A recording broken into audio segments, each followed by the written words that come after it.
Eh,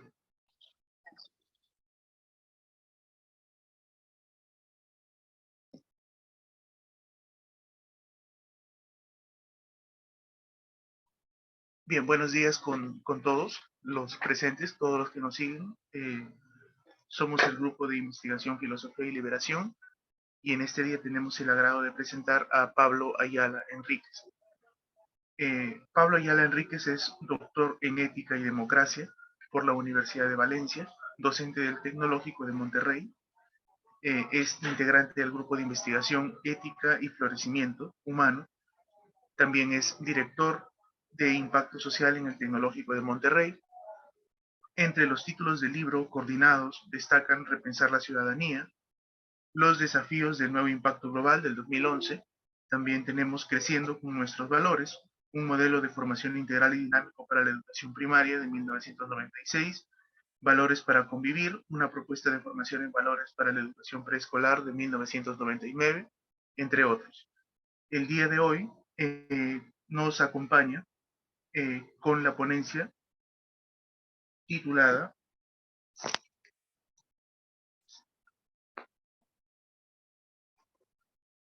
Claves para revertir la desafección ciudadana. Estimado Pablo, tiene usted la palabra. Muchísimas gracias. Qué gusto estar aquí con ustedes, acompañándolos en este día. Y quiero en particular agradecer a mi querido amigo Miguel Ángel Polo, pues su amable invitación, su generosa invitación a sumarme este día a la conversación con ustedes. Y la verdad es que el nombre de este grupo de investigación me parece extremadamente sugerente. Me encanta filosofía y liberación. Tiene todo el sentido, todo el trasfondo del mundo. Y eso es, creo que va muy en la línea de lo que significa esto, revertir la desafección social. Y de nuevo, gracias. Y bueno, yo les comento muy rápidamente los temas que yo voy a tratar. A ver, ahí está. En estos minutos, pues básicamente vean ustedes, yo lo que quisiera ver con ustedes es hablar un poquito del trasunto de nuestra charla, también hablarnos un poco de la agencia moral desde una perspectiva banduriana, hablar luego ya desde este referente teórico acerca de los mecanismos del desentendimiento moral y la agencia como estos mecanismos van detonando una agencia moral que entendemos como pasiva cuando nosotros nos enfrentamos a ciertos temas y asuntos que tienen que ver con nuestra vida en democracia. En particular, yo quisiera destacar el peso que tienen estos mecanismos de la desafección moral o de la desconexión moral de la bandera en el quehacer del ciudadano. Y vamos a después a generar algunos ejemplos, algunas ideas que nos van a permitir tener una puesta en común. Entonces, es decirles algo ya y ya para cerrar esta primera parte, pues estos temas les comparto que es una preocupación añeja que me ha acompañado o que ha acompañado mi práctica docente y también investigativa en los últimos años, y es justamente la desafección moral. Bueno, dicho lo dicho, tomaré como punto de partida un capítulo que escribimos mi amigo Jan Guerrero y un servidor para un handbook que acaba de salir recientemente, fue hace prácticamente en junio de este año. Estaba queriendo ver ahí las letritas. Sacamos este handbook sobre integridad académica y ustedes saben pues que ciertos documentos, ciertos textos, ciertos libros se vuelven a cierto punto en un área o una temática, voy a decirlo así, canónicos. Entonces tuvimos la oportunidad de sumarnos, digamos, a esa reflexión que algunos docentes hemos venido haciendo, algunos investigadores, y el capítulo lo titulamos, como se ve aquí en la diapositiva, como Moral Disengagement, Leading to Social Acceptance of Academic Misconduct, a Predictor of Behavior. Y el texto lo escribimos en medio de la pandemia, ¿no? Era un momento en el que la industria del fraude académico, de ser modesta, pasó a convertirse en una industria altamente enfrentar, sin hablar pues del sinnúmero de afectaciones en términos de aprendizajes y de impacto a la sociedad, pues trajo consigo que hoy muchas y muchos profesionistas ejerzan como tales sin tener necesariamente los conocimientos requeridos para ello. Imagínense que un médico, un ingeniero civil o un químico que haya contratado los servicios, por ejemplo, de los molinos de ensayos o bien los de suplantación de la identidad, pues para presentar un examen o para acreditar un curso o bien para ser aceptado en una especialidad. Piensen ustedes el impacto que esto trae a nivel global y ahorita vamos a comenzar a ver la influencia de estos mecanismos, por eso nos preocupaba tanto. Y por si esto, o por si ustedes y así por supuesto les resulta de interés o si les apetece o tienen tiempo de leerlo, pues en resumen, pues miren, el capítulo toma como punto de partida el planteamiento de Albert Bandura para poder entender lo siguiente. Si la aceptación social del fraude académico entre un estudiantado universitario es el resultado o bien el efecto de la activación de algunos de los mecanismos que detonan la desafección moral. La traducción literal del término que usa Bandura pues, sería desvinculación o desconexión moral, ¿verdad? Pero ahorita lo voy a utilizar así. Entonces, los hallazgos que registramos vinieron de la mano de un estudio en el que participaron estudiantes de 2 universidades mexicanas y que complementamos con otras experiencias pues llevadas a cabo, desplegadas por algunas universidades latinoamericanas y que nosotros también las elegimos porque intuíamos que podían servir para pensar en algunas vías para desactivar estos mecanismos de la desconexión moral o del desentendimiento moral que conducen a nuestro estudiantado a acreditar acciones o exámenes pues valiéndose de la trampa académica.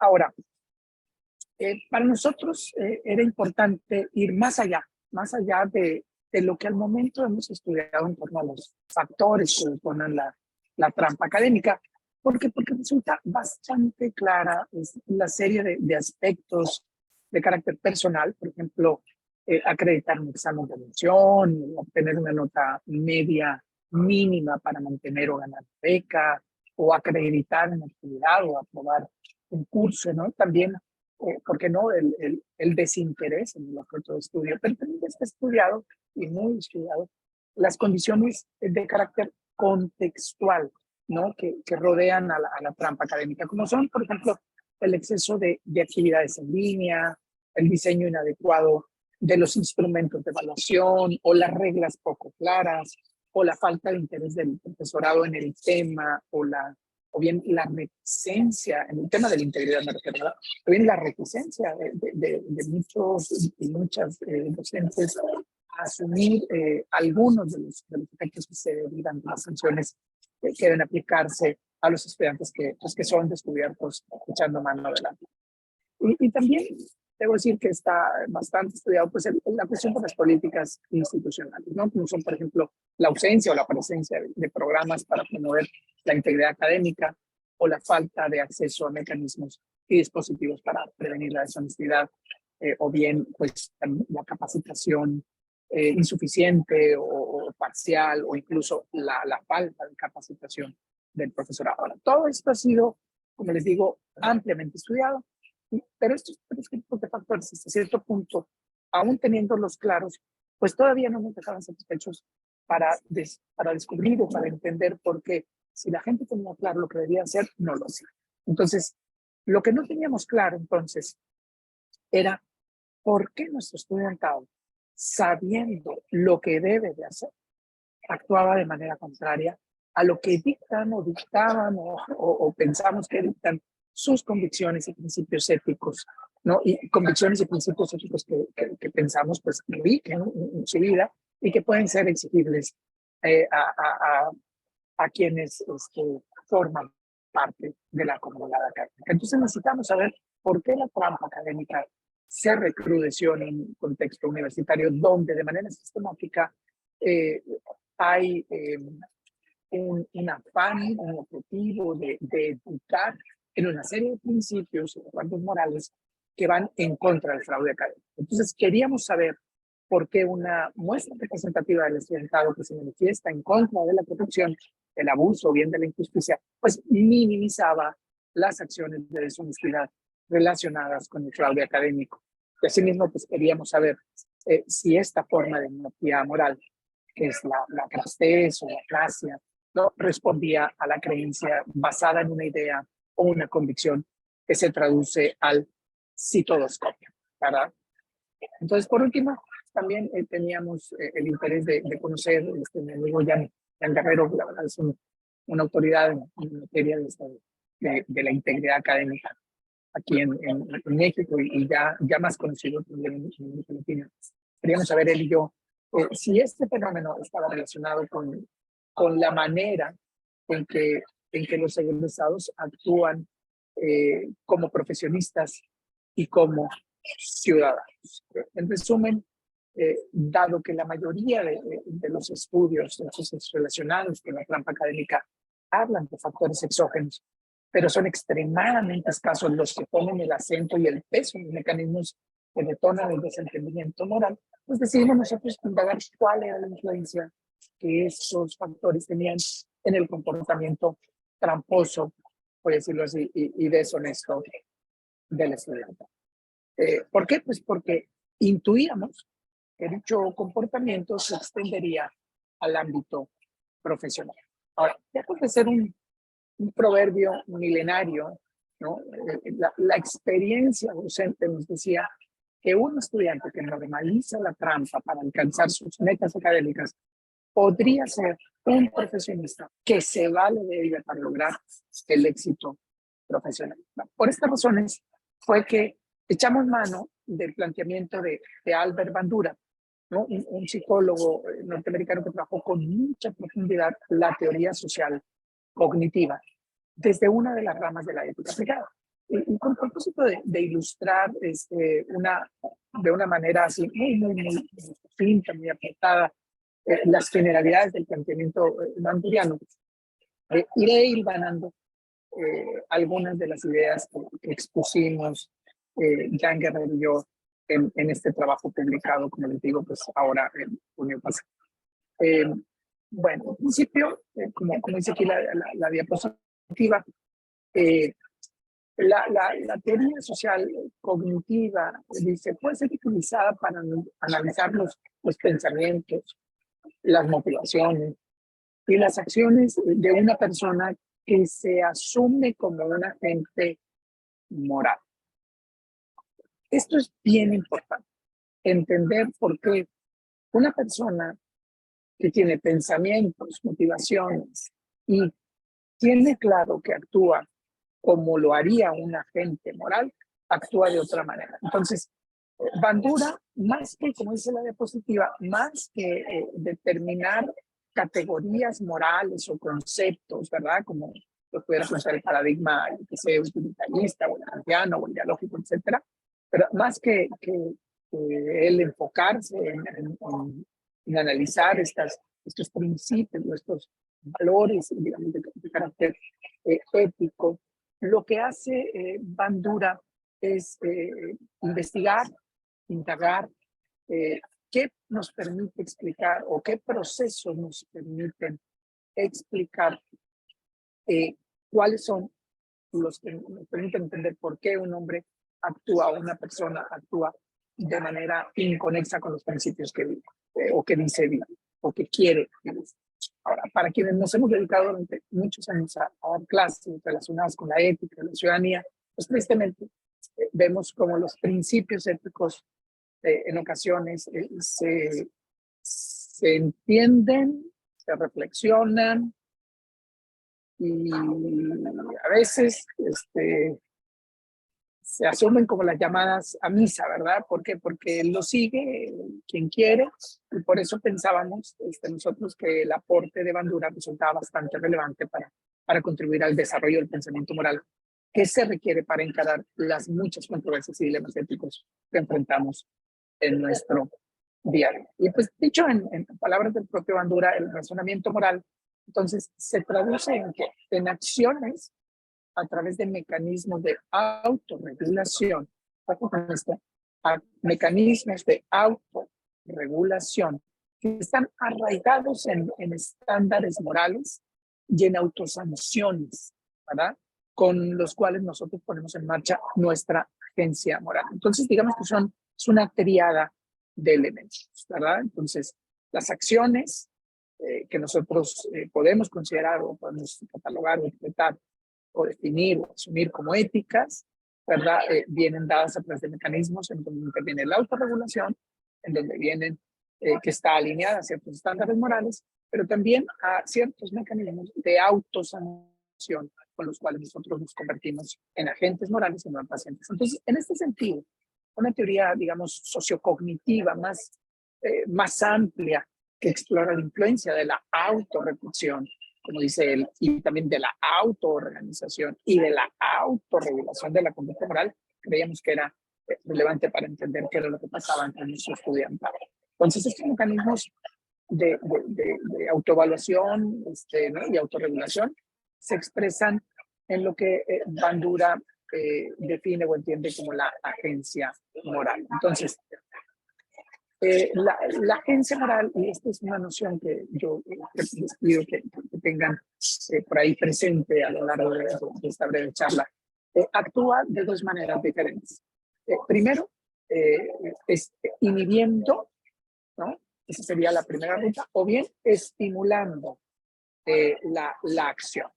Entonces, la primera forma previene, digamos, o evita que las personas actúen de manera inhumana, ¿no? O sea, porque inhibe la situación que va en contra de las pautas o los principios morales. Y la segunda forma, la segunda vía, dirige a la persona a actuar humanamente o con humanidad, como diría Bandura. Entonces, incluso en esta segunda vía, ¿no? En la de actuar con humanidad, incluso a veces, en algunas ocasiones, esta forma de actuación conduce a la persona que actúa de este modo a pagar un alto costo personal. ¿Por qué? Porque las personas que actúan conforme a una agencia moral activa, haciendo todo el bien que ellos pueden hacer y tratando de evitar todo el mal que pueden evitar, pues a veces que trae costos personales importantes. Entonces, la primera forma, solamente para resumir, inhibe la acción dañina hacia los demás, y la otra activamente se encamina a generar el mayor bien posible. Ahora, a diferencia de los mecanismos, digamos, reguladores y automáticos que controlan algunos procesos en nuestro organismo, ¿no? Como pueden ser, por ejemplo, la respiración, la digestión, o el sistema inmune. Los mecanismos asociados con la autorregulación moral se activan de manera consciente. Entonces, como decimos por acá en México, ustedes no me dejarán mentir, pero las personas no siempre actuamos conforme dictan las normas morales en las que hemos sido formados y formadas. ¿No? O bien las normas que se han convenido, los conceptos en los cuales nos desenvolvemos. En ocasiones empleamos algunos mecanismos para desconectarnos de nuestros estándares morales sin llegar a ser del todo conscientes de que esa forma de actuación es moralmente incorrecta o humanamente perniciosa. Este fenómeno, pues como dice Bandura, pues nos permite a nosotros entender por qué hay personas éticamente o por qué las personas éticamente nos comportamos de manera tan distinta, aun y cuando compartamos los mismos estándares morales. Entonces, Bandura identificó cuatro tipos de desconexión moral. La primera tiene que ver con la reconstrucción, como dice aquí la diapositiva, de la conducta para que esta conducta, para que este comportamiento no sea visto como inmoral. Fíjense bien, repito, la reconstrucción es una reconstrucción cognitiva, argumentativa, ¿sí? De nuestra conducta para que esta no sea vista como inmoral. Digamos que en otros momentos Bandura le llamaba la justificación moral, pero es una justificación argumentativa. Segundo, la minimización del daño que genera la acción, ¿verdad? Ese es otro tipo de desconexión, es decir, minimizar el daño provocado por esa inacción nuestra, por esa agencia moral pasiva, o bien, sí, por la agencia moral pasiva. Y tres, la minimización de las consecuencias que se derivan de las acciones. Entonces, una cosa es minimizar el daño tal cual genera la acción, y otra cosa es minimizar los efectos que después se desprenden de ese daño, ¿verdad? Entonces también hay una minimización de esas consecuencias o esos efectos. Y por último, él descubrió, después de mucho experimentar, de mucho trabajo clínico, de esa manera, es de evaluar el valor de las víctimas y culparlas por eso que están viviendo. Ahora, estos cuatro tipos de desconexión que hacen referencia al comportamiento de la gente, a los resultados de la acción y también y los resultados con relación a la víctima, son detonados por 8 mecanismos que actúan a nivel individual y colectivo. Ahora, vamos a ver con un poquito más de detenimiento cada uno de estos mecanismos que me parece que son muy interesantes y muy importantes para entender hacia dónde quiero. El primero de ellos es la justificación, como les decía, moral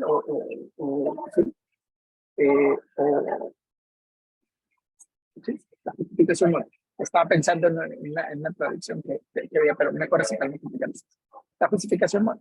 Entonces, como les decía hace un momento, este mecanismo actúa de la siguiente manera. Es la reconstrucción, como es la diapositiva, cognitiva que la persona elabora para justificar el daño que hace a otra, sin cambiar la percepción positiva que tiene de sí misma, ¿no? O sea, en su argumento ella se autojustifica y en su argumento ella deja claro ante sí y al mundo que su actuación fue moralmente válida.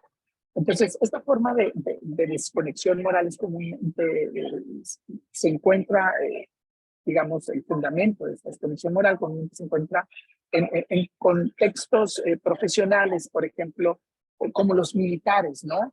O el servicio táctico, ¿no? O bien estos agentes encubiertos, ¿no? O en algunas de las ramas de la investigación científica también, donde la autocensura, ¿no? Y los estándares morales se ponen un poquito al lado, ¿no? Porque el dañar al otro se justifica como parte del servicio que ese profesionista tiene que llevar a cabo. En este caso, con los ejemplos que yo ponía, por ejemplo, los militares o el servicio táctico, pues muchas veces ese daño que provocan los demás, como dice Bandura en uno de sus libros ya clásicos, pues ellos justifican el daño con el argumento de que buscan mantener la paz o preservar los valores de la sociedad. Piensen ustedes en las intervenciones norteamericanas, por ejemplo, o bien defender a la sociedad de un enemigo, o en este caso nuestro presidente que habla de que él hace lo que hace porque está enfocando su parte de transformación o está evitando que los conservadores hagan X. Entonces, esto hace, digamos, a la gente ordinaria, bueno, más bien, esto hace que el comportamiento excepcional de algunas personas, moralmente hablando, se vuelva un comportamiento decente, ordinario, diría Bandura, decente y ordinario, así lo plantea él, aún y cuando estas personas están llevando a cabo ciertas operaciones. Entonces, por ejemplo, en el libro nosotros lo que planteábamos era justamente cómo, por ejemplo, en ocasiones un estudiante puede justificar moralmente la mentira. Nosotros estirábamos el ejemplo de la mentira para, por ejemplo, poder ayudar a su amigo. Un estudiante, y esto lo encontramos de manera frecuente, decía, sí, eché mentira, sí mentí, pero lo que yo buscaba no era mentir, sino más bien ayudar a mi amigo. ¿Verdad? La siguiente es el etiquetado eufemista. Entonces, como dice Bandura, el etiquetado eufemístico es ampliamente utilizado para no hacer de una conducta dañina o no convertir una conducta dañina en una conducta que no sea respetada. O en otras palabras, como dice aquí, lo que se busca es sanitizar el lenguaje para poder justificar algunas acciones que son moralmente injustificables. Entonces, aunque algunas personas usan eufemismos para crear la impresión de que el comportamiento negativo es aceptable, esta forma de desconexión moral, como señala Bandura, puede ser tremendamente dañina, ¿no? Incluso él dice, es una arma mortífera, dice él. ¿Por qué? Porque las personas que usan etiquetas eufemísticas intentan sanitizar el lenguaje de acciones que a todas luces resulta difícil de justificar. Con frecuencia escuchamos, por ejemplo, explicaciones como la muerte de civiles inocentes, por ejemplo, estoy pensando en las intervenciones en Siria o en Afganistán. Entonces, no le llaman muerte de civiles inocentes o muerte de enfermos internados en un hospital, sino le llaman daños colaterales, por ejemplo, ¿verdad? O le llaman un acto inintencionado o operación fallida, ¿no? Esas son formas de sanitizar, por ejemplo, el asesinato de inocentes. La otra es la comparación ventajosa. Y esta forma de enmascarar una acción dañina como buena se logra a través del empleo de un principio, ¿no? Que es el principio de la contrastación, en donde tú justificas de esta manera pues algunos actos que son reprobables comparándolos con otros más graves. Entonces, cuando las personas se valen de este recurso, en el fondo, con tira bandura, pues lo que buscan es convencer a otros de que la transgresión moral no resulta tan grave como parece. Y el uso aquí de la violencia, por ejemplo, la negación de los derechos humanos y de ciertas formas de engaño y de robo, por ejemplo, son ejemplos de los que se vale este mecanismo para justificar la acción realizada.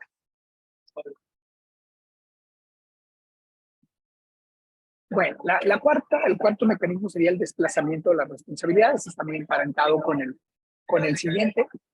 Y el desplazamiento de la responsabilidad es un mecanismo en donde tú como difuminas la responsabilidad, ¿no? Que pertenece, digamos, voy a decirlo así, que pertenece a ese conjunto de prácticas de desconexión que tratan de difuminar el daño que se ha generado a través de una acción, ¿no? Entonces, esto se ve claramente en el momento que una persona, por ejemplo, rompe sus propios códigos morales, por ejemplo, desplazando la responsabilidad a una autoridad más alta, ¿no? Dice, no, es que no es algo que se me puede atribuir a mí, yo simplemente estaba siguiendo órdenes de esta persona. O tenemos instrucciones para llevar a cabo tal cosa. Entonces, por eso es que a mí no me pueden atribuir esa responsabilidad, sino que lo hicimos por una orden. Entonces, la persona argumenta, ¿no? Que sus acciones responden, pues, a este mandato heterónomo, ¿no? Y que ellos no pueden desobedecer, por lo que pues, no podrían ser responsabilizados de ninguna, ni de la acción, ni de las consecuencias, ¿no?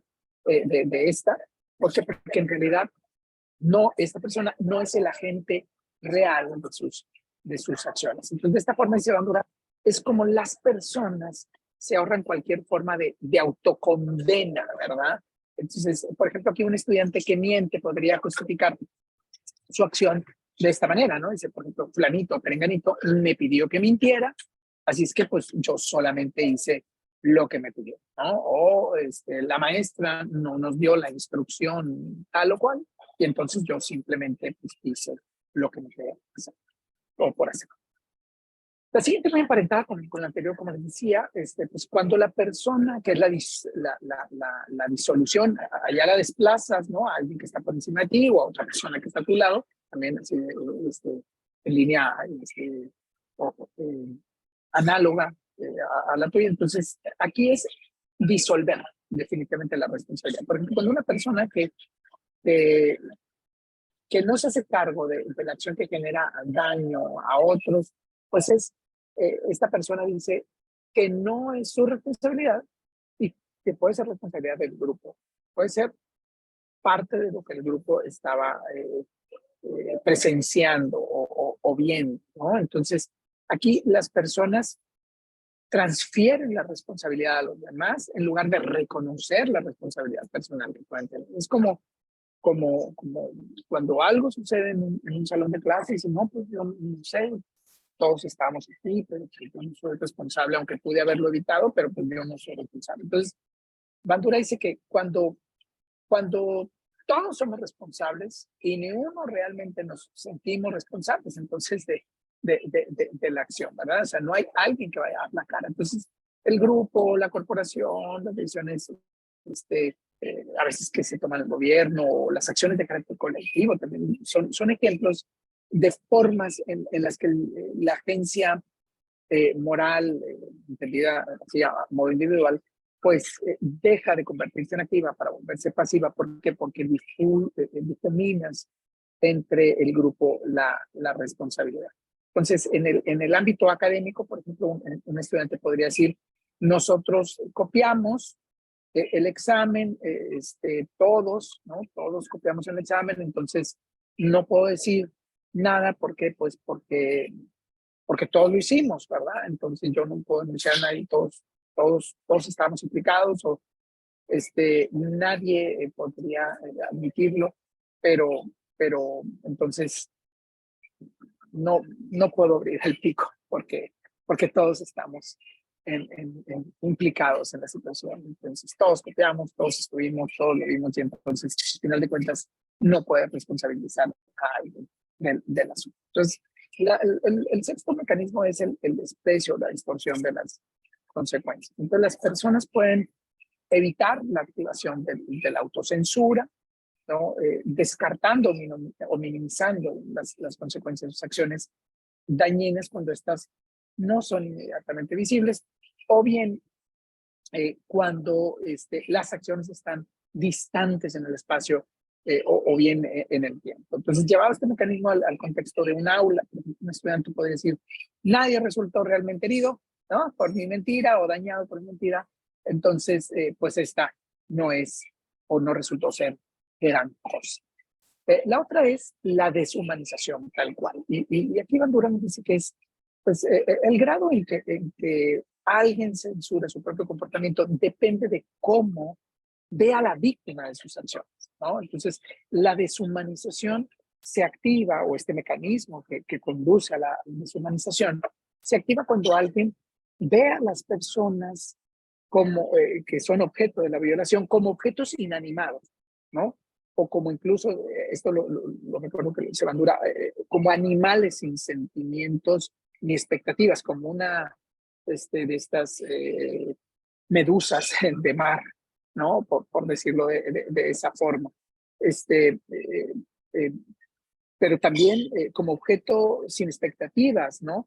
Y eso le hace sentirse no culpable. Entonces, un estudiante puede justificar, por ejemplo, la mentira definiendo, fulano tal es un perdedor, ¿no? Entonces, es el loser del grupo. Entonces, a nadie le interesa lo que pase con él, ni a él le importa lo que pase consigo mismo, entonces a nadie le va a importar, por ejemplo, si yo lo difamo, o yo echo alguna mentira sobre él, o lo que sea, ¿verdad? Porque no importa. Entonces, cuando nosotros también deshumanizamos a la persona, no de una manera tan burda como acabo de poner en el ejemplo del estudiante, nosotros lo vemos, por ejemplo, en el caso de los gobiernos o de las empresas, que dicen, estamos en un proceso de reestructuración organizacional, ¿no? Entonces, empiezas a volver abstracta la acción, y entonces pierdes de vista que en esa acción los efectos se traducen en vidas humanas, ¿no? O cuando dices, vamos a hacer una limpia, ¿no?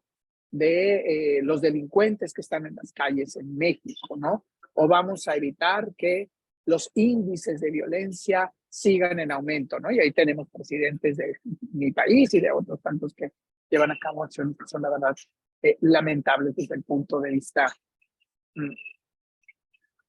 ético. Y por último, el octavo mecanismo es la atribución de la culpa a las circunstancias. Entonces, las personas aquí se ven a sí mismas como víctimas moralmente intachables, ¿no? Que han cometido una acción que resulta perjudicial, eh, pero detonada por una provocación forzada por el contexto. Entonces, un estudiante puede justificar sus acciones diciendo, fulano de tal, dijo que de mí sobre esto, que no era cierto, así es que voy a actuar de la misma manera porque así están las cosas en el grupo. O bien, una persona en México podría decir, ¿no? O también podría decirlo en Lima, bueno, pues, pues voy a darle una coima a alguien porque, bueno, pues es que así funciona el asunto, ¿verdad? Si no, no se mueve la maquinaria. Digamos que la coima es el aceite que pone en marcha los mecanismos de las instituciones públicas, ¿no? O de la seguridad, por decir algo. Entonces, ni hablar, las circunstancias me obligan a eso, no me queda, no me queda de otro, no me queda. Bueno, entonces, visto lo visto, pues, yo quisiera preguntarles, quisiera que fueran pensando de qué manera inciden estos mecanismos en nuestra participación ciudadana. Entonces, la pregunta es, ¿qué mecanismos, por ejemplo, vean ustedes con mucho detenimiento esta imagen, esta fotografía? Vean la pose, vean la actitud, vean todo el conjunto de la fotografía y yo quisiera preguntarles, ¿qué mecanismos están presentes en la actitud de este ciudadano? Esta es una foto, le voy a decir, y porque es una foto hasta cierto punto engañosa, porque justamente este joven, esta persona, está en medio de un plantón, ¿no? Entonces, México, yo no sé si ustedes lo sepan, pero es la ciudad con más marchas diarias cada día en el mundo, de ahí que salir a la calle, al menos en México, no necesariamente es una señal así inequívoca del compromiso ciudadano, ¿no? Con todo lo que, pues, yo evoque el compromiso ciudadano, todo lo que nos regala esta idea. Ahora, sobre este último asunto, yo creo que conviene que lo pensamos en estos términos, ya estamos metiéndonos al asunto de la desafección ciudadana, pues conviene que echemos un vistazo a los resultados del informe 2023 de Latino Barómetro. Vamos a ver. Seguramente ustedes habrán visto este informe, es bastante consultado para quienes nos dedicamos a este asunto de la ética aplicada y pues las transiciones en América Latina, dice el informe, entran en una, digamos, recesión, como dice él, en el camino a la consolidación de las democracias, así se dice en el informe, ¿no? Y se muestran aquí, digamos, tres dimensiones de lo que los latinoamericanos entendemos por democracia. El primer indicador, para que lo noten por ahí, tiene que ver con el apoyo a la democracia, ¿no? Que se le da según el régimen de gobierno en el que se le da. Luego se presenta un indicador que tiene que ver con el apoyo teórico a la democracia, donde se busca identificar si este es o no es el mejor sistema de gobierno. Y hay un tercer indicador de desempeño de la democracia ligado al trabajo que realizan los gobiernos. Entonces, esto nos permite ver desde distintos aspectos de lo que los ciudadanos entendemos por democracia. Y entonces, ante la pregunta, vean ustedes, esta gráfica es bastante clara. Ante la pregunta, ¿la democracia es preferible a cualquier otra forma de gobierno? Como se puede ver en la gráfica, en 2023, solo el 48% apoya la democracia en la región. Vean ustedes, solo el 48% apoya la democracia en la región, lo que significa pues una disminución de 15 puntos porcentuales desde el 63% que se tenía en 2010. Entonces, el autoritarismo se ha ido validando poco a poco en la medida que no se le condena o ni se sabe bien cuál es, digamos, el umbral en donde un país ya está comenzando a dejar de ser democrático. Entonces, la pregunta es, ¿qué mecanismos de ese entendimiento moral conducirían a una persona a no condenar el autoritarismo o bien a dejar pasar acciones que son parte del día a día por qué no decirlo así de esa manera, de una dictadura? Entonces, desde la lógica del informe, una parte, desde lo que se dice en el informe, pues una parte del declive en el apoyo a la democracia se debe a las crisis económicas, ¿no?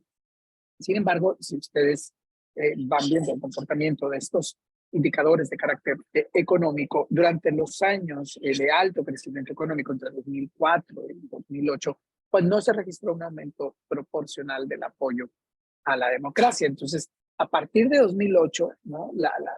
Digamos, esta caída drástica, en caída libre, como diría Stiglitz, del crecimiento económico, produjo una baja continua, pero muy leve del apoyo a la democracia, desde 2010 en adelante. Entonces, esta afirmación es válida también, creo yo, para la caída del crecimiento durante la pandemia en 2020 y también en años posteriores. Ahora, vean ustedes esta segunda gráfica que nos muestra de manera, me parece a mí, bastante clara, la manera en que la desafección democrática, por usar este término, se está enquistando en la mentalidad de la ciudadanía latinoamericana. En 12 países, vean ustedes, ahí están los números, aumenta esta indiferencia, ¿no? Entre 2020 y 2023, siendo Costa Rica y Guatemala los que registran la mayor alza, en el orden del 10% que ustedes pueden ver. En cambio, en Brasil, en Panamá, disminuye de manera significativa la indiferencia a la democracia. De hecho, votaron a Lula con mucha presión. Acabo de estar ahí hace 15 días, estuve unos 12 días y la verdad es que hay un entusiasmo grande hacia la forma de este gobierno, y también ya la gente empieza como a identificar los factores que se están alejando, digamos, de las formas de gobierno dictatorial o las formas de gobierno muy autocrático, que era lo que se tenía según lo que dice la gente en Brasil, con Bolsonaro. Entonces, también, bueno, voy a pasarme a la siguiente para no engancharme, ya me está enganchando en otra cosa. Entonces, aquí la gráfica que a mí me parece más inquietante del informe de Latinobarómetro es esta, ¿verdad? Un gobierno autoritario, vean ustedes cómo lo dice, puede ser preferible. Entonces, el apoyo al autoritarismo crece en México, aquí estamos nosotros en el hoyo, del 22% al 33%. Entonces, son 11 puntos porcentuales, ¿no? En Guatemala crece del 14 al 23, ¿no? 9 puntos porcentuales, y en República Dominicana del 13 al 21, 8 puntos porcentuales. Entonces, México es un país que claramente retrocede en los indicadores donde la democracia se ve deteriorada, ¿no? Venezuela también, Honduras, Uruguay, son los 3 países de la región, son lo que dice el informe, pues que tienen un menor contingente de ciudadanos que apoyan una opción autoritaria.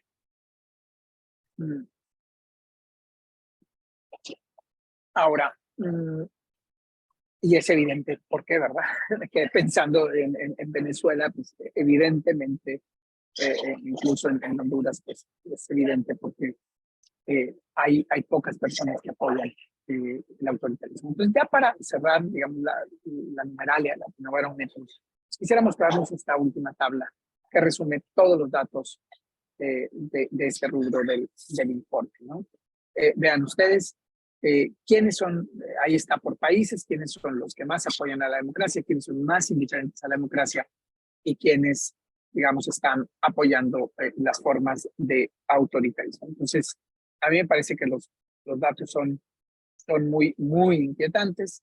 Si los vemos de abajo hacia arriba, pues vemos que el autoritarismo y la indiferencia, es decir, la desafección hacia la democracia, se vuelven presentes en países como Guatemala, Honduras, México, Ecuador, Paraguay, Panamá, El Salvador y Brasil. Por allá Perú, miren, está pues más arriba de la media tabla. Entonces ya ustedes me contarán cómo la ven. Bueno, ahora yo quisiera, pues más que todo, solicitar su apoyo para iniciar un diálogo abierto en relación, pues, a los mecanismos que detonan nuestra apatía por la democracia y la simpatía hacia los regímenes democráticos, ¿verdad?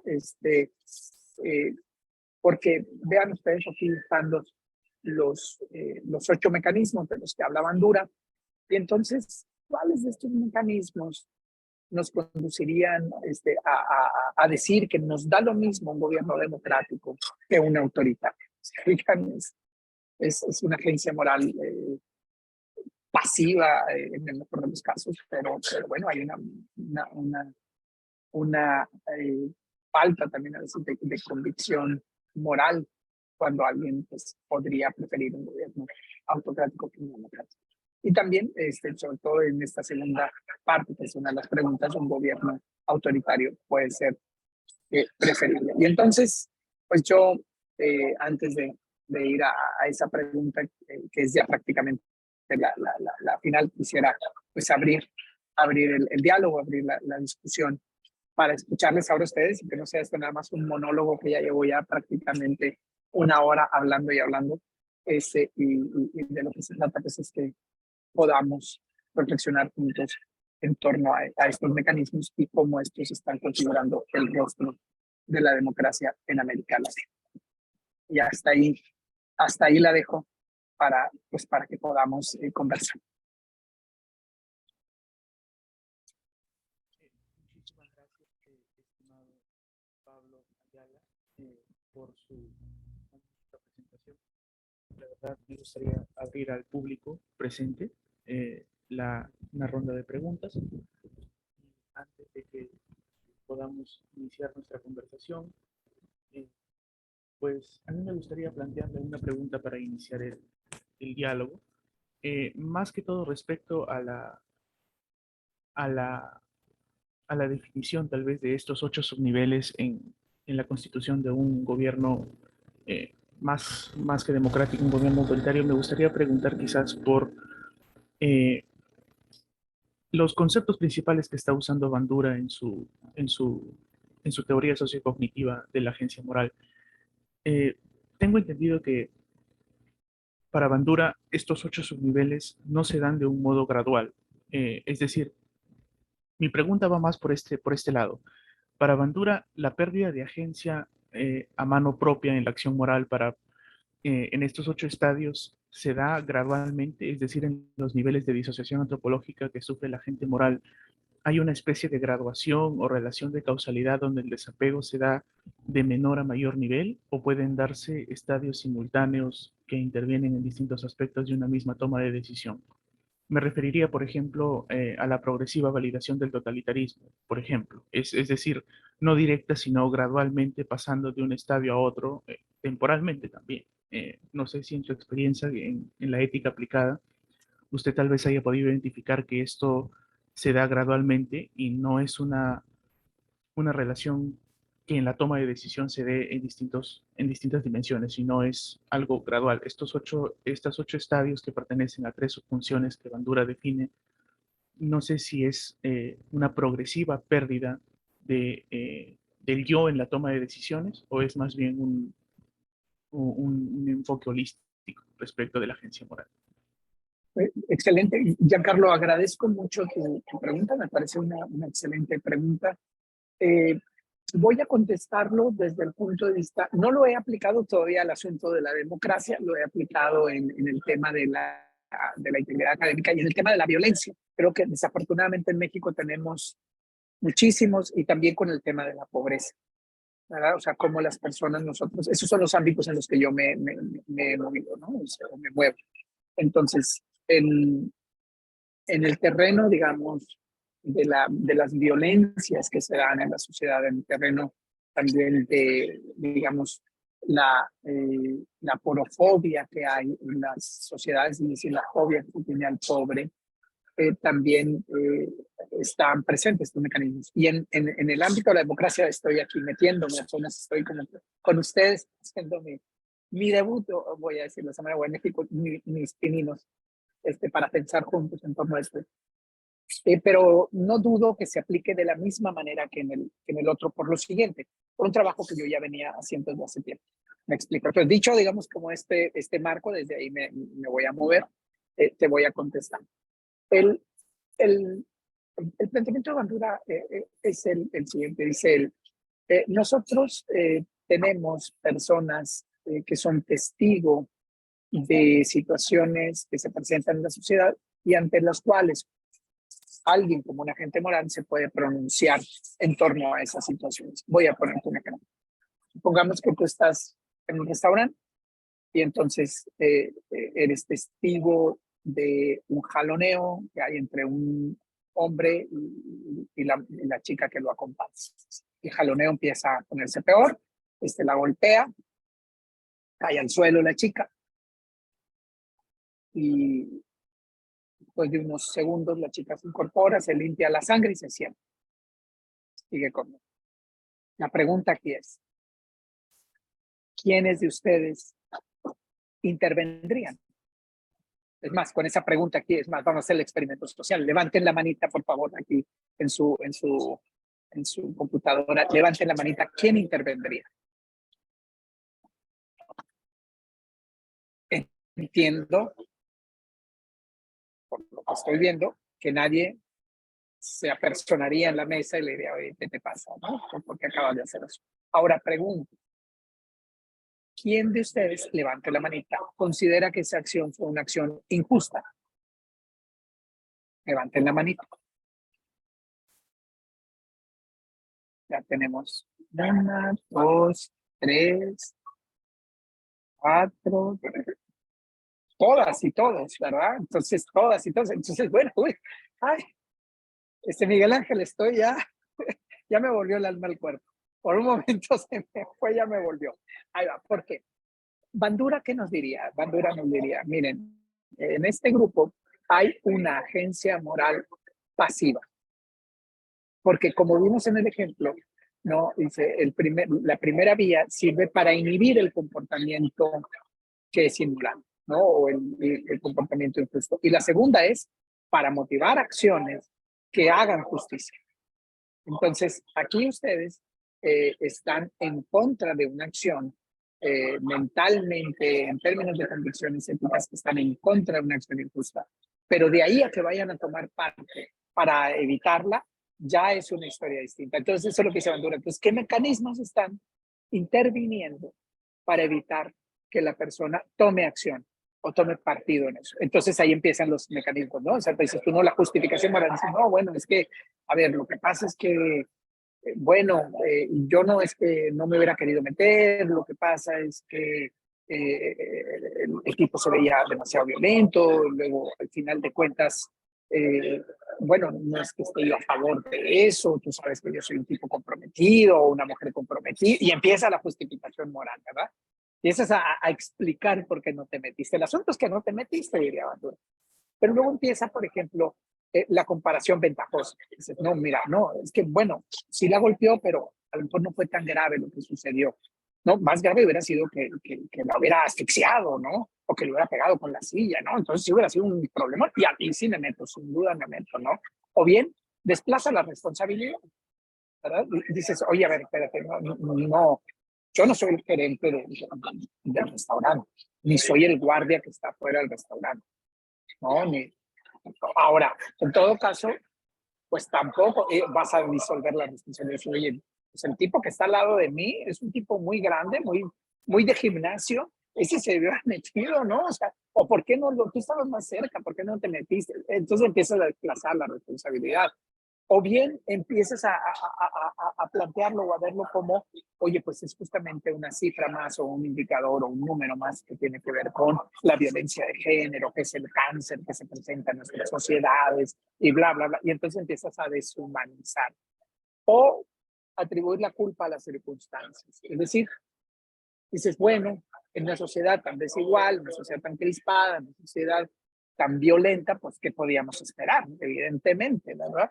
Entonces, si te fijas aquí, Giancarlo, no hay como que paso A, paso B, paso C, no es una pendiente resbaladiza, ¿verdad? Como dice en este caso eh, Trenbuchel y ahorita me voy a acordar, Trenbuchel y ahorita me acuerdo del otro nombre de que estudia el tema de la pendiente resbaladiza. No es un asunto así, sino es un asunto en donde de manera simultánea se pueden presentar varios de estos mecanismos Y al final de cuentas, así como en el utilitarismo, perdón, la suma de estos mecanismos se vienen convirtiendo, digamos, en un cóctel que cuando este cóctel lo va sumando entre los mecanismos instalados en todos los miembros de una sociedad, te da como resultado algo muy pernicioso que se llama desafección ciudadana. Y esto lo ha estudiado Victoria Camps en algunos planteamientos de sus últimos libros en torno a la democracia. Entonces, la desafección ciudadana, ¿qué sería? Pues justamente la interconexión de estos mecanismos, de estos 8 mecanismos de Bandura, que son el reflejo vivo, claro, puro y duro de una agencia moral pasiva. Entonces, en resumen, estos mecanismos, ahí sí, y esto es a cuenta de riesgo de lo que yo interpreto de la lectura de Bandura o de lo que he estudiado Bandura, de manera gradual estos mecanismos se van instalando en tu cabeza, ¿no? Vas echando mano a estos mecanismos, pero las situaciones que tú vas enjuiciando o que tú vas viviendo y en las que tú te vas pronunciando moralmente, pues tú vas a veces justificándolas, echando mano de varios mecanismos, ¿no? No es que uno sea más grave que otro, sino que se pueden presentar de manera simultánea. Y si tú piensas en otras situaciones, por ejemplo, alguien que diga, oye, ¿y por qué, por ejemplo, ahora prefieres que en México haya un gobierno que se dice de izquierdas, pero resulta que es más conservador que uno de derechas y mucho más autoritario por mucho que uno de derechas? ¿Por qué prefieres este gobierno? Y entonces te empiezas a dar cuenta de que los mecanismos empiezan a presentarse distintos a como con el asunto de la violencia. Y son distintos los mecanismos que tú utilizas cuando, por ejemplo, te pronuncias en torno a la injusticia, que significa la pobreza estructural, ¿no? O el hambre crónica, por decirlo de esa manera. Entonces, es una respuesta larga, pero la pregunta era una pregunta también compleja. No te la podía responder así con un sí o con un no. Y gracias, Giancarlo, por la pregunta. Gracias a usted, estimado Pablo, por la respuesta. La verdad, me queda muy claro y muchísimas gracias también por el experimento psicológico que hemos realizado. La verdad es que Social. nos ha agarrado frío, como diría, ¿no? La verdad es que yo lo primero que pensé fue que no intervendría en esa situación debido a que tal vez el miedo a empeorar las cosas, pero entramos en este juego de justificación y de los 8 mecanismos parece que están eh, contribuyendo ahí a mi respuesta, están dando cuenta de ello. Siguiendo con el orden de las preguntas, me parece que el profesor Miguel Polo tenía una pregunta que realizarle. Profesor Miguel Polo, tiene usted la palabra. Gracias, Giancarlo. Gracias también a Pablo por la exposición eh, y por la claridad con que ha presentado las ideas. Y quería hacer un par de preguntas, Pablo, si me permites. La primera es con respecto a si estos mismos mecanismos los propone el autor Bandura tu equipo de trabajo que ha estado también analizando esto eh, para ver cómo se puede operacionalizar para la lucha contra esa desafección. O más es una descripción de cómo se produce y que se requerirían de otros elementos para combatir eso, ir contra eso. Digamos en el campo concreto que tú has estudiado de la integridad académica, ¿no? Primero, ¿no? Y lo segundo era, si me permites, para sumarlo de una vez, ¿han habido observaciones al planteamiento de Bandura o propuestas de mejora? ¿Cómo ha habido el desarrollo teórico con respecto a eso?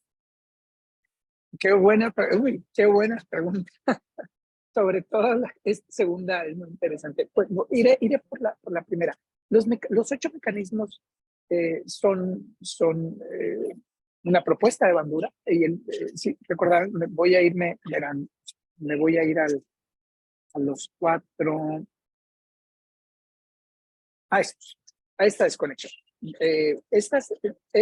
Digamos, los 8 mecanismos se desprenden de estos tipos de desconexión. Digamos que en el estudio, él hizo un estudio longitudinal enorme, enorme. Y ya ven cómo son los norteamericanos estos que estudiaron después de Colbert, y entonces su trabajo fue con Colbert y con estos psicólogos morales, ¿verdad? Que no se entretuvieron tanto en la cuestión normativa de la ética. Ellos dicen, bueno, pues está muy claro ya lo que dijo Kant, está muy claro lo que dijo Habermas, está muy claro lo que dice Hegel, y ¿para qué vamos a seguir? O si lo quieren ver desde las virtudes aristotélicas, pues está muy claro, de Max Scheler, si lo quieren ver desde los valores, está clarísimo. O sea, ya la gente sabe para qué. Incluso, decía él,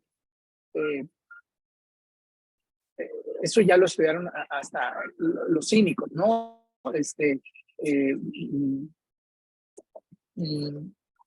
Diógenes de Sinope habla de la crastez, ¿verdad? Y en algunos momentos él va explicando y luego ya los estoicos retoman un poquito. Entonces, eso no le interesa a Bandura. Dice, eso ya está muy estudiado, muy sabido. A mí lo que me interesa es porque la gente que dice que tiene ciertos principios, pues no actúan en función de estos principios. Entonces, esos estudios en entrevistas y en observaciones clínicas que hizo, que fueron muchísimas, estudió muchos años el asunto, se encontró que había estos 4 tipos. Y de estos 4 tipos se desprenden los 8 mecanismos, ¿verdad?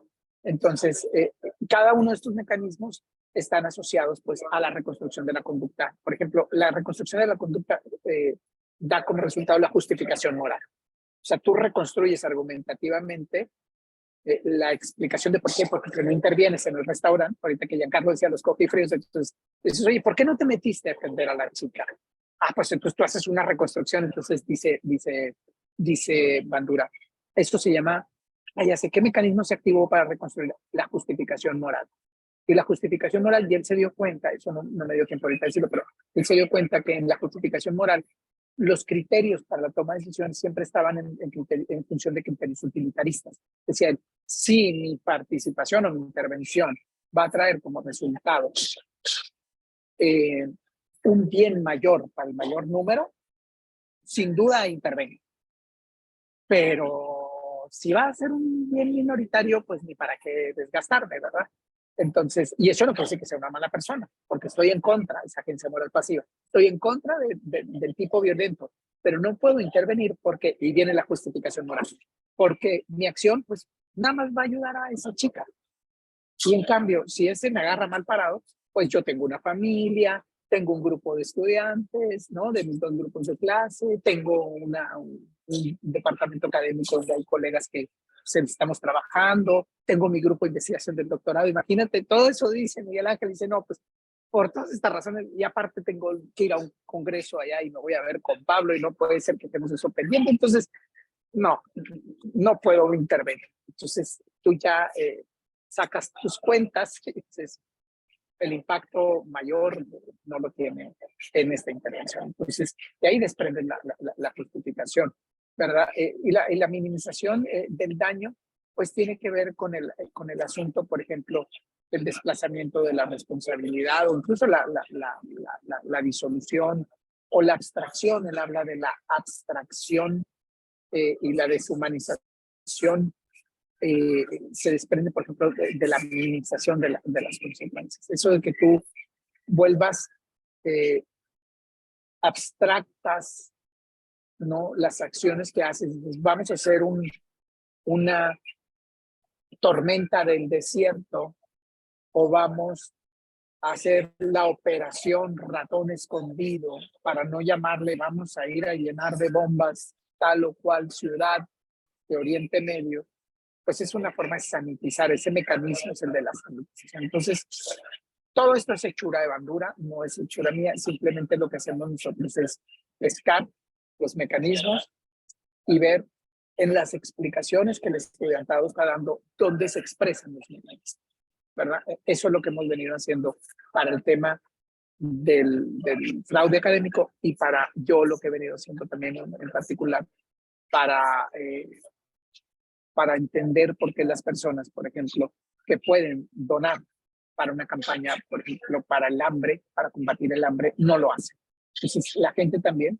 Acabo justamente lunes, martes y miércoles que di un curso largo a docentes y usamos uno de los articulitos muy sencillitos que yo tengo, pero uso yo 2 días, una que es la de divulgación. Yo sí creo, como mi querida de la Cortina, que hay que trabajar en la divulgación, porque estos artículos que ustedes ven aquí, que acabo de hacer referencia del handbook, pues no sé, apenas los buenos amigos los leen y poco más, ¿verdad? Y algún que otro estudiante de doctorado y los profesores que están trabajando, pero la sociedad en general no siempre. Entonces, ese articulito me sirvió para trabajar con los docentes y ahí me di cuenta que estaban bien activados los 8 mecanismos en las razones que estaban manteniendo una agencia moral pasiva con relación a la atención de la pobreza alimentaria. Por ejemplo, en estos, como les digo, lunes, martes y miércoles,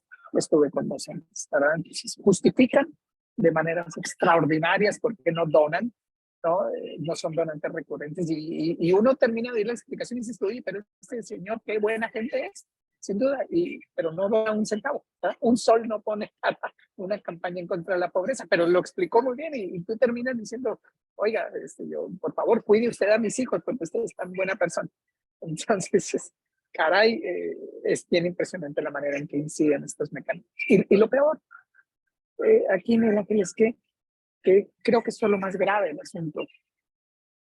Los mecanismos, al ser argumentos o razones de carácter moral, dejan a la persona perfectamente convencida que su actuación es ética. Eso es lo más interesante del asunto. Entonces, la gente te está diciendo desde un planteamiento ético que conviene, por ejemplo, en este caso, tener un gobierno autoritario.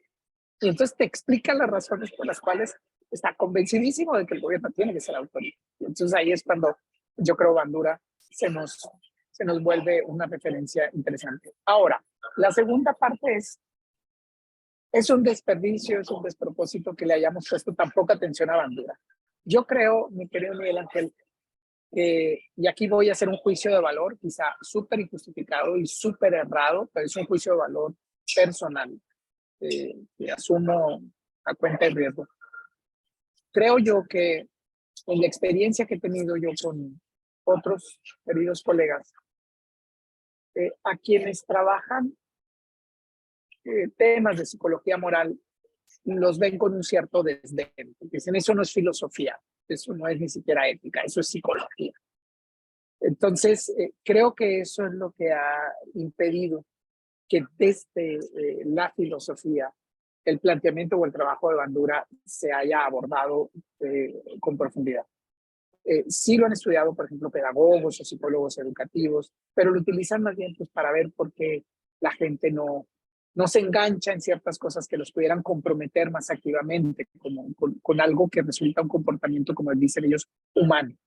No lo ponen como un comportamiento justo, o como un comportamiento responsable, o como un comportamiento debido, ¿verdad? Sino como uno humano. Entonces, esa es la triste realidad. Entonces, tenemos como que un filón de reflexión aquí para poder estudiar al buen Bandura, porque creo yo que, y aquí no me dejarás mentir tú que también tienes muchas horas de vuelo en las aulas enseñando ética, enseñando filosofía, pues uno no explica lo mejor que puede los principios de la ética y luego te das cuenta que la gente viene actuando de espalda a ellos, ¿no? Entonces, que la crastez o la crasía, como lo quieran llamar, está presente. Pues creo que si exploramos más estos mecanismos que desconectan la acción moral de la convicción, podríamos como que incidir con más pertinencia en acciones que impliquen mayor compromiso y más responsabilidad ciudadana. Muchísimas gracias, estimado Pablo, por las respuestas brindadas. Tenemos una pregunta por el chat de Jackie Silva, también para usted. Jackie Silva nos dice, muchas gracias por la conferencia. Tal vez se puedan considerar los índices de violencia con relación al nivel de aceptación del autoritarismo. Sin duda, sin duda. Es proporcional, ¿no? La violencia a mayor nivel de autoritarismo la violencia sube. Y no quiere decir eh, que porque se reprima la violencia con más violencia, esta no esté, ¿no? Es latente los métodos que utiliza el mismo gobierno, la autoridad para reprimir, digamos, el comportamiento que se sale de la norma o de la convención que establece de manera heterónoma, ¿no? Considerándonos a todos los ciudadanos como pacientes y no como agentes morales, pues tarde que temprano termina por votar en algún lado. Entonces, hay una tensa calma, y eso nosotros lo podemos ver aquí, por ejemplo, en la sociedad mexicana. Cuando, por ejemplo, voy a poner el caso tan lamentable que surgió esta semana, el fin de semana pasado, el domingo, hubo en Chiapas, ya pues pegado allá a la frontera con Guatemala. Yo no sé si llegó por allá en las noticias, y si llegó, pues una disculpa por el ridículo internacional de mi país, pero es lamentable lo que pasa, que un grupo de narcotráfico bastante grande, sí, como si fuera un desfile militar, marchó un convoy con 10 camionetas muy equipadas y con gente arriba armada hasta los dientes, ¿no? Armas de gruesísimo calibre, y la gente, la población, la sociedad, en valla, aplaudiendo y vitoreando a los malandrines. Y la escena, todavía para volverla todavía más surrealista, atrás digamos, en la calle donde se veía esa escena, estaba el ejército de Guatemala apostado, en señal de decir, para acá no pasan, ¿no? Entonces, eso, eso habla de cómo la violencia está en ebullición, en efervescencia, y esperando en cualquier momento para brincar, para votar, ¿verdad? Y eso nos acaba de suceder. Entonces, ¿qué hace el gobierno para evitar esas manifestaciones de la ciudadanía? Pues en lugar de erradicar las condiciones que generan esa violencia en términos de lo que el Estado debe hacer como Estado, ¿no? Actuar como tal, pues lo que hace es reprimir a periodistas, acusándolos de conservadores, acusándolos de filtradores, acusándolos de gente que va en contra del gobierno, desapareciéndolos. Y lo digo porque todos los sábados yo tengo una columna en el periódico, y desafortunadamente pues somos presa de amenazas, de represión, de constante señalamiento del trabajo que hacemos. No es fácil, no es fácil para nada hacer periodismo aquí. Y en ocasiones también pues, la ciudadanía se sube a esa ola. Entonces, sí, a mayor autoritarismo, mayor el índice de violencia que hay en las calles. Y eso lo vimos claramente en esa manifestación que se dio esta semana. Muy lamentable, muy lamentable. Muchísimas gracias, estimado Pablo, nuevamente por su respuesta. Para continuar con el diálogo, a mí me gustaría plantear otra pregunta. Si la participación ciudadana supone necesariamente una particularización de una norma, en la desafección moral es imposible singularizar. Me pregunto si la desafección democrática, que es un concepto que usted ha empleado en su ponencia, me pregunto si la desafección democrática no es más bien producto de un sesgo cognitivo común a distintos individuos en distintas estructuras sociales, y no más bien un concepto que se pueda derivar de los planteamientos de Bandura a nivel sociocognitivo. O sea, a ver, entiendo que el atractivo principal de Bandura es que abre la agencia moral a una especie de intersubjetividad. Y en este sentido, pues rechaza este cartesianismo, ya que hablábamos de Descartes al comienzo, que supone que el hombre y el entorno están separados, que, bueno, este cartesianismo que de alguna forma enajena al hombre de su medio, sobre todo de su medio social. entiendo este punto, pero me pregunto quizás por la necesidad de pasar de una teoría psicológica de los sesgos cognitivos en tanto justificaciones de una pasividad en la toma de una decisión moral, de pasar de ello a una teoría sociocognitiva, que es la que plantea Bandura. ¿Cuál sería el nexo que permite que se pueda pasar de una perspectiva psicológica a una perspectiva sociocognitiva, que es lo que está Muy, planteando Bandura?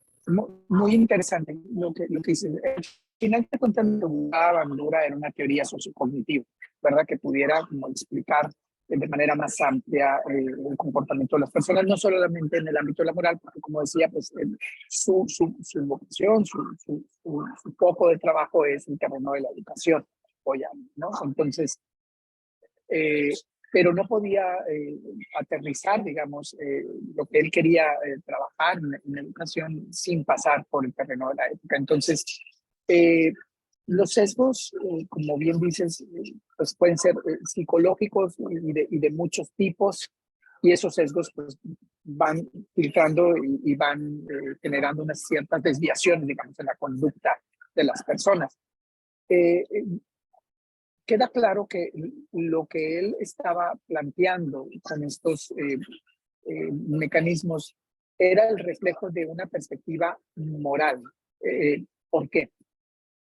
Por lo menos en este terreno, porque él hablaba de mecanismos que tenían que ver con la autorregulación, con la autocensura, con la autogestión a partir de unos referentes morales. Entonces, Bandura lo que hace, el punto de partida de Bandura es, hay unos referentes morales que sirven para ordenar la convivencia, ¿no? En la sociedad. Y a partir de estos, él se pregunta, a partir de estos referentes morales, ¿qué sucede? Y entonces se dio cuenta que las personas, aun y que los tenían muy claros, no autorregulaban la conducta, ¿no? O sea, seguían movidos por estos sesgos de los que tú hablas, ¿no? Y dices, oye, a ver, bueno, entonces esto es un asunto psicológico, sociológico, antropológico o moral. Y entonces empezó a ver cuál era la influencia que tenían los factores morales. Entonces él dice, oye, pues mira, estos 4 tipos que se los ponía de hace un momento, pues se desprenden de la participación de estos mecanismos que están orientados o asentados en ciertos referentes de carácter moral. Entonces, él se da cuenta, voy a decirlo así, que, y esta es una lectura mía, seguramente Bandura dirá, no lo dije de esa manera, tú lo estás llevando a un extremo, pero seguramente Bandura diría, yo digo, visto lo visto, pues ciertos principios morales o ciertos principios de un marco, una ética cívica, no voy a atrever a decirlo, pues se vuelven papel mojado en el contexto de las sociedades en donde nos desenvolvemos. ¿Por qué? Porque al final de cuentas las personas funcionamos desde la lógica de la acracia, ¿no? Sé lo que debo de hacer, pero actúo de manera contraria a lo que ese deber me impone, ¿no? Entonces, lo que nos aporta Bandura entonces es como la claridad de cuáles son, digamos, esos detonadores, triggers, le llama él, estos activadores o disparadores que van a hacer que esa convicción moral o que ese principio moral que tú tienes muy claro desde donde te formaste, donde tú lo aprendiste, no se viva en la práctica. Entonces hay una desconexión. Lo que él estudia es esa falta de conexión. Entonces, como les digo, yo creo que hemos dejado no hemos estudiado, no le hemos puesto la atención, yo creo que Bandura amerita, porque creo que nos ahorró mucho trabajo Bandura a quienes estamos en el terreno de las éticas aplicadas. Claro, su interés es como que una teoría social cognitiva y no se entretuvo o no se quedó instalado en la ética. Nos hubiera encantado muchos, ¿verdad? Porque así como pasa, fíjate, el mismo caso que con Adam Smith, ¿no? O sea, la gente dice, bueno, y entonces en economía, quienes han estudiado a Adam Smith a profundidad dirán, pues es que la economía no era su interés, en realidad su interés era los sentimientos morales, era la ética, ¿verdad? Entonces, por eso no siguió trabajando. Ahora, que le dedicó una parte importante, Smith, a la economía, pues ahí está la riqueza de las naciones, ¿verdad?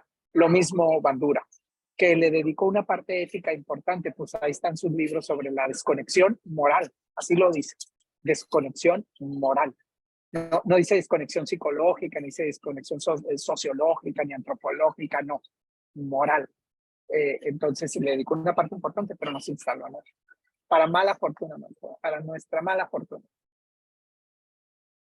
Espero no haberte mareado, Giancarlo, demasiado, porque le doy vueltas y vueltas y No, vueltas. no, no, claro que no se preocupe. La verdad es que muchísimas gracias por la respuesta y agradezco nuevamente por su didáctica que tiene usted al momento de explicar los conceptos, que la verdad, yo que soy ajeno un poco a los terrenos de la ética, que acá el profesor Polo nos da las lecturas y nosotros ojalá estemos a la altura, pero en fin, esto me resulta bastante motivador y sobre todo enriquecedor para mi formación. El Qué profesor Polo, generoso eres, qué generoso con tus palabras. en Gracias. realidad es un placer estar aquí moderando esta ponencia. Profesor Polo me parece que tenía una pregunta que realizar. Insistiendo y incomodando a Pablo, más por los temas conceptuales, aunque no es propiamente la intención de Bandura, pero sí un poco para que nos quede claro, cuando la percepción de desconexión o la comprensión de desconexión moral está ligada más directamente a las normas que son los referentes morales de los sujetos que están actuando. Pero ¿qué pasa con los afectos? ¿Qué pasa con los hábitos culturales que ya se posee, que condicionan los comportamientos también de las personas y que están interiorizados? No se tiene en cuenta, o sí se tiene en cuenta que eso implica la desconexión moral, ¿no? No solamente con normas, que es un elemento importante del comportamiento, que duda cabe, pero no es el único. ¿Cómo se agregaría esas dos variables, de los afectos, de los sentimientos morales y de los hábitos?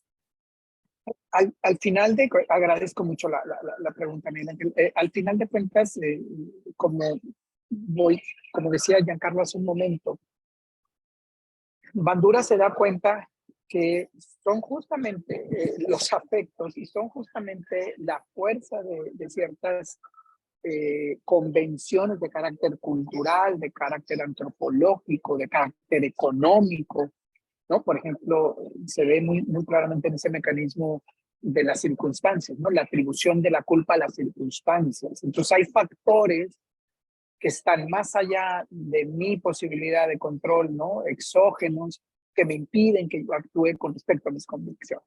Entonces, por lo tanto, pues es el entorno, no soy yo el que me obliga a actuar de esa manera. Entonces, Bandura, por eso, pasa por el terreno de la ética y luego continúa su andar en el contexto de una teoría psicológica o social más amplia, ¿no? De cognitiva social más amplia. Entonces, sí, la respuesta es sí.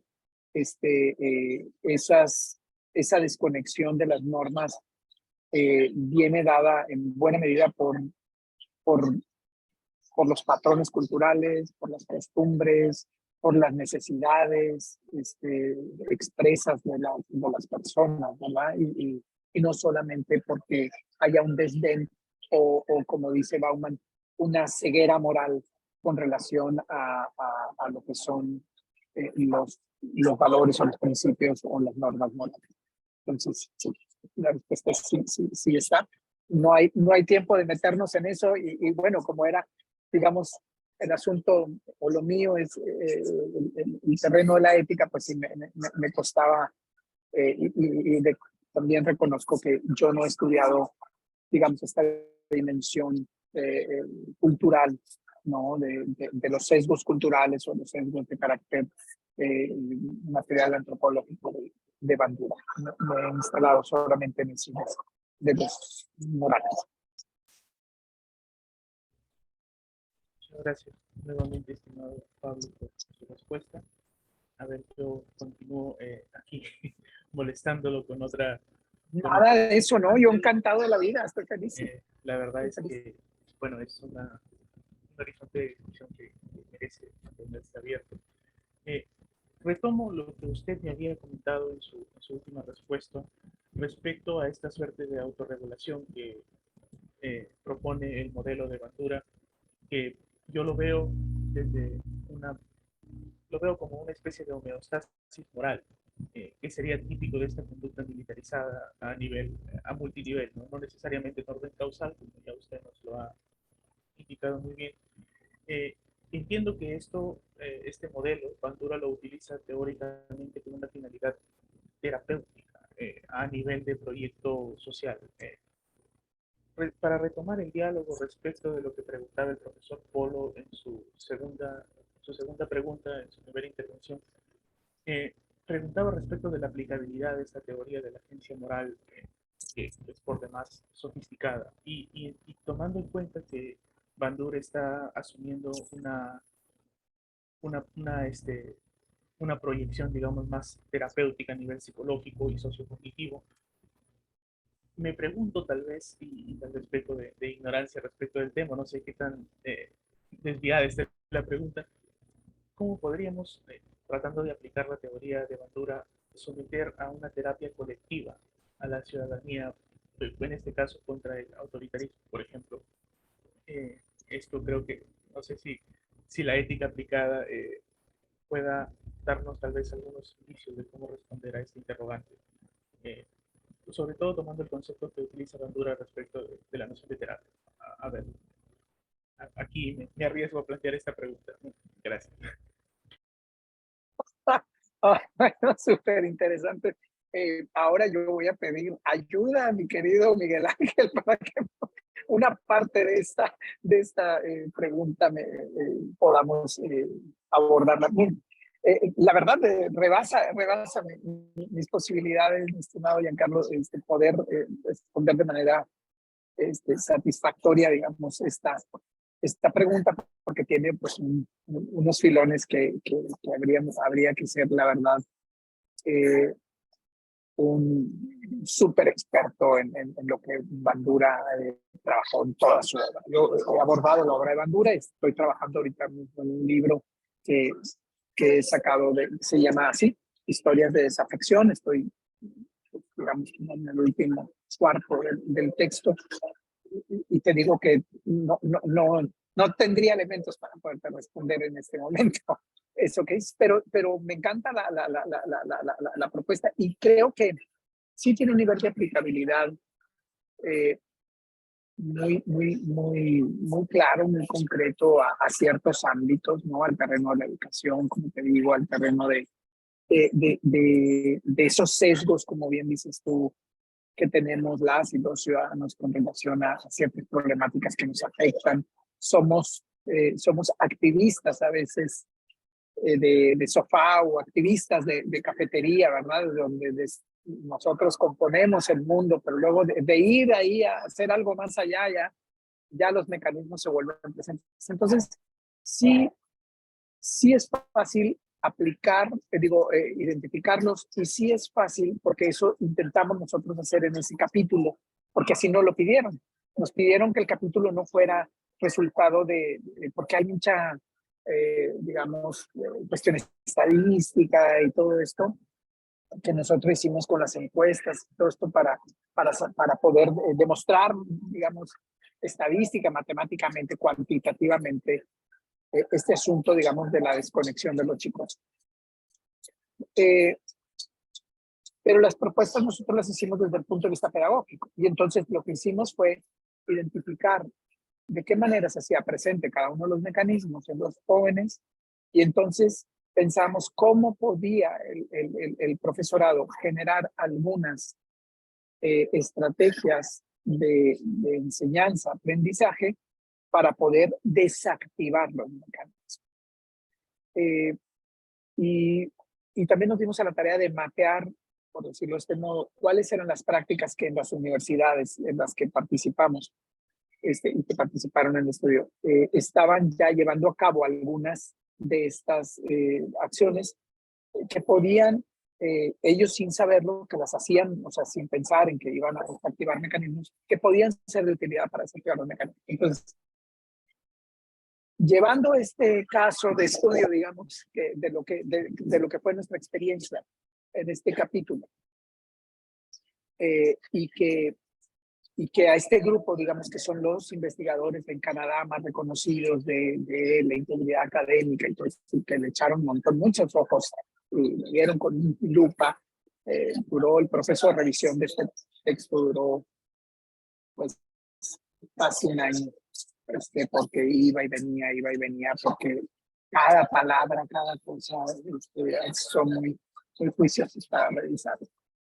Y entonces nos dimos cuenta que si nosotros, ya ahí voy a la respuesta ya concretísima de tu pregunta, si nosotros pudiéramos en cada ámbito donde nosotros tenemos presentes los mecanismos, identificar qué acciones podemos diseñar como sociedad, como grupo, como por ejemplo si estás en la empresa, si estás en una organización gubernamental, si estás en el gobierno, qué acciones en particular puedes hacer para desactivar cada uno de esos mecanismos, pues entonces nosotros estaríamos pasando de una agencia moral pasiva a una activa. Si nosotros pudiéramos tener la posibilidad, imagínate que tuviéramos un programa de gobierno, y entonces tú dijeras, oye, yo lo que voy a hacer en el programa de gobierno es desactivar la agencia moral pasiva. Y entonces a través de todas las secretarías de Estado voy a tener unos programas de formación en donde yo concientizo a la gente de cuáles son los mecanismos que están incidiendo en ellos para que actúen como un ciudadano pasivo. Entonces podríamos pensar en un tratamiento colectivo, como dice, ¿no? Para poder ir empujando hacia una postura más activa el comportamiento que es pasivo. Entonces, creo, y por último, que la educación es la clave para poder lograr que la influencia de estos mecanismos deje de estar tan presente en nosotros. Nuevamente, estimado Pablo, muchísimas gracias por su respuesta. La verdad agradecemos el afán didáctico que usted tiene para explicarnos esta teoría de Bandura, que a vista sincera es bastante sofisticada y bastante compleja, y le damos las gracias. Y en general, agradecemos de corazón su participación en estas reuniones que tenemos como grupo. Agradecemos también a los miembros, y yo agradezco personalmente al maestro Polo por la oportunidad de moderar esta ponencia, que en realidad es más que enriquecedora. Agradecemos a los que nos siguen por la transmisión de Facebook Live y a los que están con nosotros en esta plataforma. Y le damos las gracias a ustedes, Pablo y a la por acompañarnos y por brindarnos conocimiento.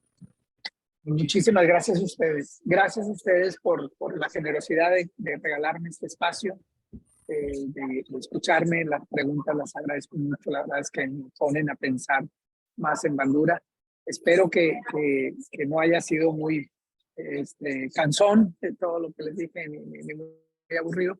Porque tengo aquí a un asistente abajo, miren, que está bastante aburrida. Una de mis hijas está aquí. Estamos en una situación aquí familiar, en un hospital. Pero bueno, aquí llegó la hija, pero yo creo que se aburrió de oír a Bandura. Bueno, aquí también está. Y se aburrió de oír a Bandura, dijo, yo mejor me duermo y ya está. Entonces, les agradezco mucho, de verdad, querido Miguel Ángel, pues qué chulada de grupo de investigación, de jóvenes de doctorandos que seguramente van a poner los puntos sobre las IES o van a continuar, va a ser la generación que va a continuar poniendo los puntos sobre las IES en la filosofía en Perú, y qué gusto estar aquí con ustedes. Muchas gracias, Pablo, de corazón. Nos vemos pronto. Nos vemos muy pronto. Que estén bien y que tengan un excelente fin de semana. Muchas gracias, estimado.